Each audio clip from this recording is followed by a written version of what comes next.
You're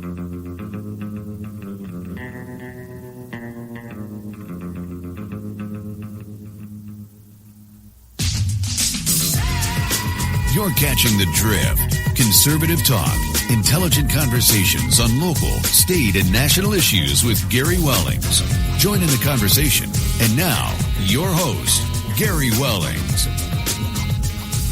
Hey, and welcome to another edition of The Drift. Good to have you along for another ride. And hey, I finally managed to stir myself out of my depression of being homebound, quarantined, working from home, the whole 9 yards, and put my butt behind the microphone here. So we're going to try and do it and try and get through some things today. If you're like me, I've been home, I'm trying to think now, what is it? This is starting my second full week of working from home. And it's not what I dreamed it would be, to be honest with you. I thought I would love working at home. I actually, over the years, have looked for jobs kind of that would allow me to work from home. And now that it's finally here, I got to say I don't like it. I'm not super happy with it. It's a big change in my routine. And at my age, you get into a routine. You know, I'm used to getting up early, doing the things I need to do, getting the kid out the door, dropping them off at school, going to work as early as I can, and trying to get out of work as early as I can. And now you're thinking, I can sleep in that extra hour because I don't have to drive into work, and I can get up, but I don't like it. You know, number one, fighting my weight, I think, is an issue because you have constant access to snacks at home. You know, I'm constantly getting another cup of coffee or whatever. It's like, ugh. You know, I just don't like it. I guess there's a little more discipline involved in it, but I am slowly getting to it. I mean, I'm keeping up, but I just don't like really being at home. I think I prefer driving into the office and being there, and I don't know. Maybe it's just an adaptation, right? I'm sure, I don't know. You can email me, Gary@thedailydrift.com, and let me know how you're dealing with your quarantine. But I'm not dealing with it so well. I got to be honest with you. I'm just not super happy with it. But I'm making the best, right? I'm doing the best I can, and I don't know. Maybe I'm a little depressed. I think the quarantine and the depression of my 401ks and everything else is probably maybe what's driving me down a little bit. I don't know. You know, I have broke quarantine once to go see my girlfriend on the weekend who lives about an hour away, and she's been all quarantined up as well, so we quarantined together for a day anyways. And but other than that, I haven't been out. Gosh, I haven't even been to the grocery store or dollar store or anything in well over a week now. So, man, I get out to the mailbox. I actually managed to rake some leaves over the weekend, trying to get ready for spring. But other than that, I have not gone anywhere. I haven't done anything. I haven't even seen my neighbors outside. So it's kind of weird. Well, what we do on the Drift Radio Show is go over the news that we put on thedailydrift.com. And you'll probably notice, if you are a regular listener to the podcast now, and to my radio show when I was on the air, you'll probably realize that I haven't been, I'm about every 2 weeks at this point. I just can't seem to drag myself into this studio I built and force myself to do it. I'm just feeling a little apathetic. You know, maybe it's the big election come. I've gone at it pretty hard now for, cripes, I've been politically involved now since, with national politics since 2010 anyways. And, it's been a long drive of newspaper and blogging and podcasting and being on the radio. And doing that for 9 years on top of my normal job it kind of burned me out a little bit. So I've been enjoying this downtime, so to speak. And I do enjoy podcasting at home because I can sit here and have a cocktail while I'm doing it. And tonight's show is not brought to you by Red Stag, Jim Beam, but it is what I'm drinking. So cheers to you, Jim Beam. And so we're going to try and get a caller in here. I'm trying to test out my phone system, so we're going to try and get hold of somebody and get them on the horn. So let's see what we can do.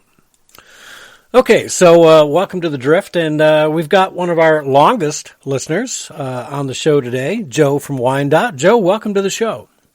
Oh, thank you, Gary. Glad to be with you. Yeah, well, you're my first phone-in guy.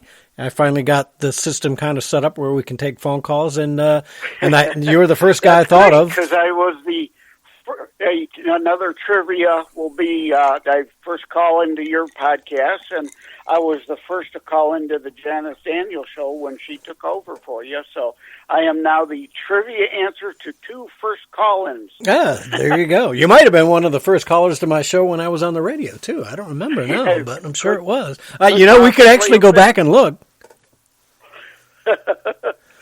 So, all right, well, you just started in, and we talked for a few minutes before I got you on the air, and we were talking, let's just start here in the state, right, with Governor Gretchen Whitmer, who you're... Yeah, I call her Witless. Yeah, I've been following. A lot of people got some wonderful pet names for her, but yeah, I'm proud to say that I started that one. Right. Well, I'm upset with her for a number of things. The first being... fix the damn roads has really turned into, I'm never going to fix the damn roads. So she's not much of a leader. She can't work with the Republicans and get something done. It's still she's all done about, nothing. I demand an increased gas tax. Right. Which is bull. Yeah, and what are we? It will be more bait and switch. Just like, remember the Proposal P for parks was? They rammed through Proposal P saying it'll be more money for parks. It didn't. It was a bait and switch. They got Proposal P. They got X number of dollars out of Proposal P, which they then dumped from the general fund that was going to the parks, so they could then free that money up for other pet projects.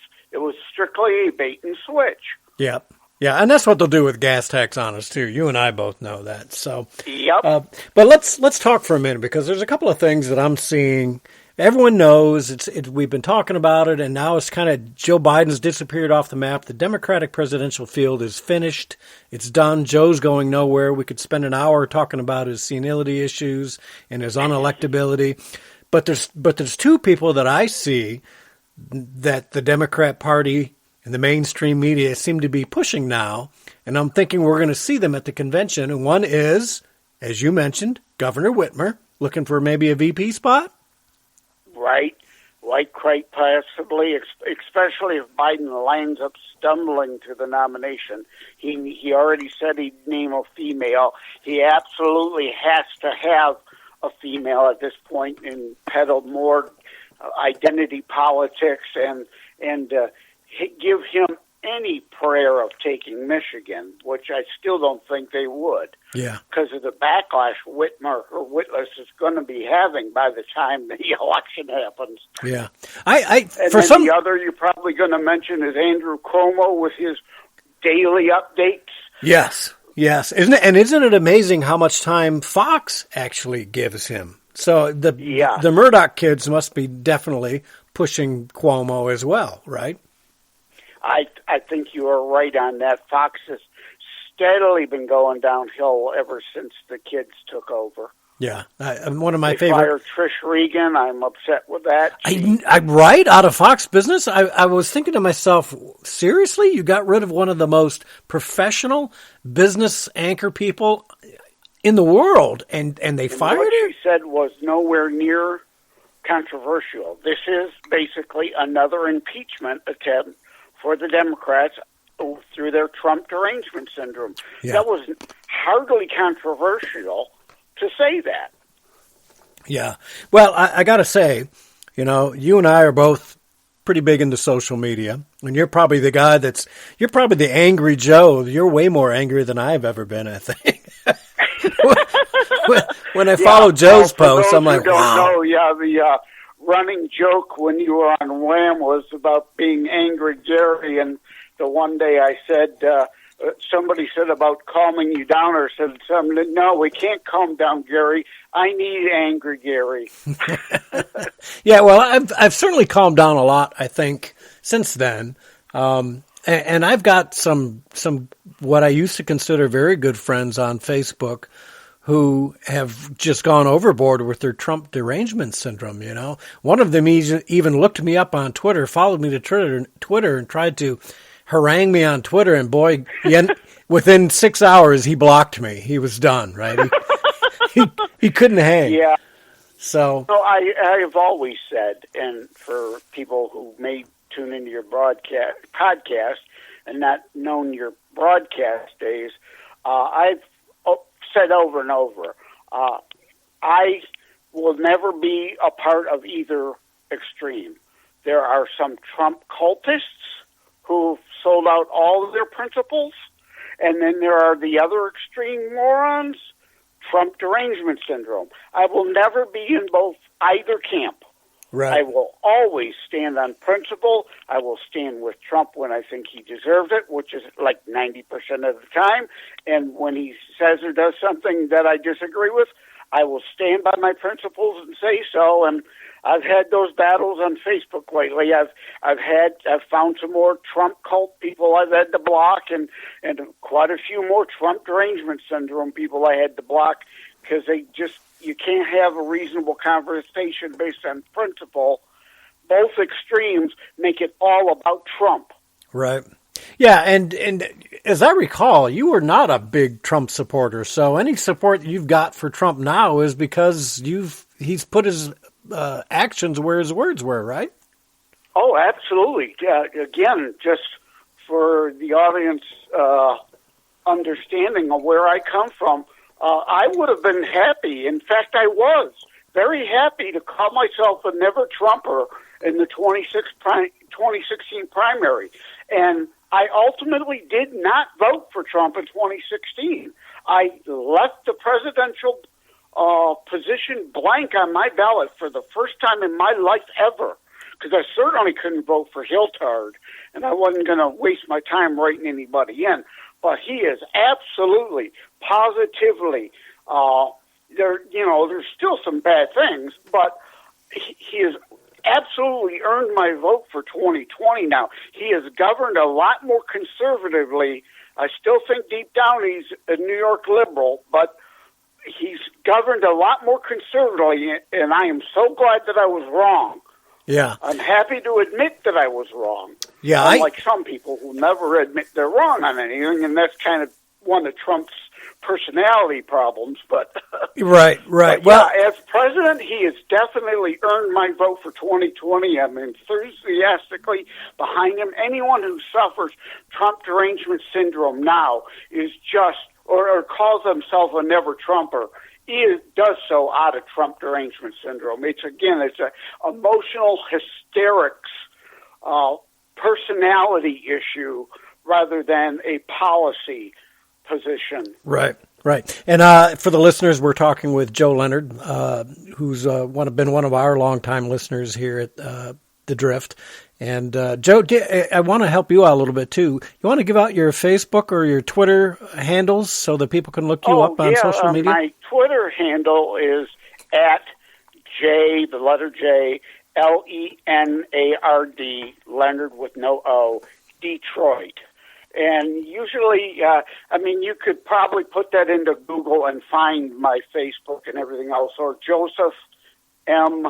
Lenard, again, no O for Facebook, but at JLENARDDETROIT, pretty much across all the social media, because I will fight on every front. Now, I'm not going to leave Twitter. I'm going to stay there and fight. They can suspend me as many times as they want, but I'm going to stay there and keep plugging away, and Facebook can put me in jail as many times as they want. I'm not leaving that platform, but I am also on Parler and Gab and Spreely and PolitiChat. I think that's all of them.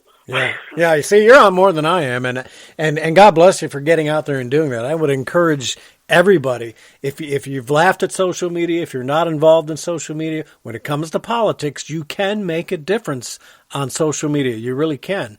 Of course, Twitter, you do get the shadow banning and some of the other things. I know. And shadow banned on Twitter. I think you know this, but I am one of the targeted 200 in Politico's article from 2016. Do you remember that? Politico and Hillary retweet